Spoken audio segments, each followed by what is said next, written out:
呢段影片將會介紹 Evercare 應用程式嘅常用功能。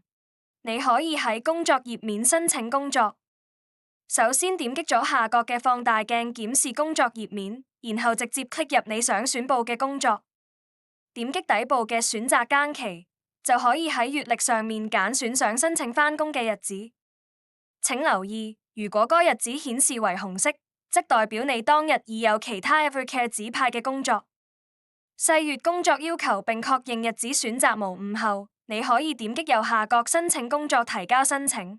除咗不同種類嘅工作機會， Evercare 亦積極為大家搜羅精選嘅生活優惠。你可以隨時喺最新消息頁面揾到並享用最適合你嘅着數。只要 click 入每個消息底部嘅連結，就可以直接領取想要嘅優惠。唔想錯過獨家優惠？咁就要記得將應用程式更新至最新版本，開啟應用程式通知，同定期入應用程式留意我哋嘅最新消息啦。我哋仲為新加入 Evercare 嘅護理人員準備咗一系列嘅常見問題同答案，助你盡快踏上兼職護理人員之路。你可以隨時喺右下角賬戶圖示內嘅常見問題，揾到登記程序、制服要求、上班前需要準備嘅文件及注意事項等等。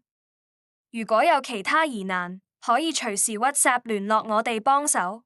為咗令護理人員使用應用程式嘅時候更得心應手， Evercare 一早準備好一系列嘅 YouTube 教學影片，等大家逐步掌握返工必備嘅常用功能。